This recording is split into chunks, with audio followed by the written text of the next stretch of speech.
ఇక అల్లు అర్జున్ అరెస్ట్ ను తీవ్రంగా ఖండించారు వైఎస్ జగన్. ఎక్స్ వేదికగా ఆయన స్పందించారు. హైదరాబాద్ సంధ్యా థియేటర్ వద్ద జరిగిన తొక్కిసలాట ఘటనలో ఒక మహిళ ప్రాణాలు కోల్పోవడం వల్ల ఆ కుటుంబానికి జరిగిన నష్టం ఎవ్వరూ తీర్చలేనిదన్నారు.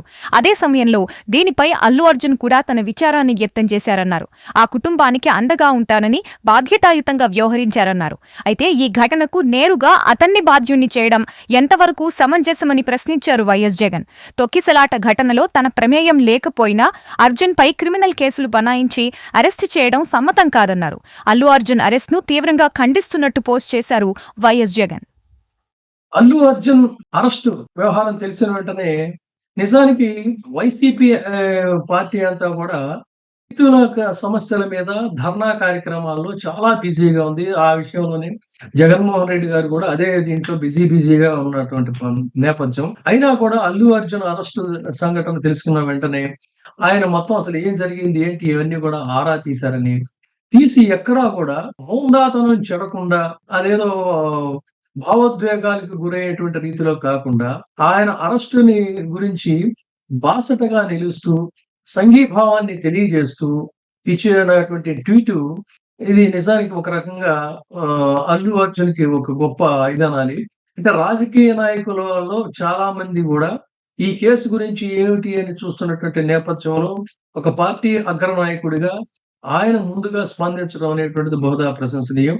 అయితే సినిమా రంగానికి అంటారా దాదాపు యావత్ ఉత్తరాదిలో చాలా మంది అనేక మంది అల్లు అరవింద్ గారికి ఫోన్లు చేయటం, ఎంక్వైరీ చేయడం, ఏం జరుగుతుందో తెలుసుకోవడం, కొంతమంది ఫ్లైట్స్ లో ఆల్రెడీ హైదరాబాద్ కు వచ్చారని చెప్పని ఇలా అనేకమైనటువంటి వార్తలు వచ్చాయి.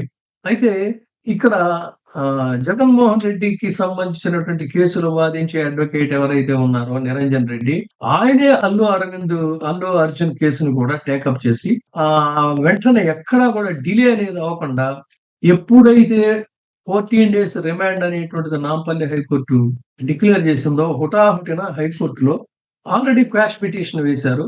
క్వాష్ పిటిషన్ ఇది ఉన్న తర్వాత ఎప్పుడు రిమాండ్ అనేటువంటిది ఇచ్చిన తర్వాత క్వాష్ పిటిషన్ కి వ్యాలిడిటీ ఎక్కడ ఉందన్నప్పుడు దాని మీద ఆయన కొన్ని రెఫరెన్స్ కేసులు, సుప్రీంకోర్టు కేసులు, మిగతా కేసులు కూడా ఆయన రెఫరెన్స్ ఇవ్వడం, దానికి క్రైటీరియా ఉందని చెప్పడం, ఆయన వాదించినటువంటి తీరు, దానికి గౌరవ న్యాయమూర్తి గారు కన్విన్స్ అయినటువంటి తీరు, ఇవన్నీ కూడా ఖచ్చితంగా ఆయన అద్భుతమైనటువంటి పాత్ర పోషించారని చెప్పగా తప్పదు. మరి దీంట్లో పూర్తిగా చెప్పాలంటే రాజకీయాలతో నిమిత్తం లేకపోయినా కూడా ఆ విధంగా ఒక వైసీపీ అల్లు అర్జున్ కి జరిగినటువంటి దీంట్లో బాసటగా నిలిచి కీలకమైనటువంటి పాత్ర పోషించింది అనడంలో సందేహం లేదు. ఎందుకంటే ఈ వాదించినటువంటి ఎవరైతే ఉన్నారో ఆయన వైసీపీ తరఫున రాజ్యసభకు కూడా ప్రాతినిధ్యం వహించారు అనేటువంటి ఇక్కడ గమనార్హం. ఇప్పుడే సబ్స్క్రైబ్ చేయండి, లైక్ చేయండి, షేర్ చేయండి. WEITV ప్రైమ్, నీ ఉత్తమాభిరుచుల సమ్మేళనం.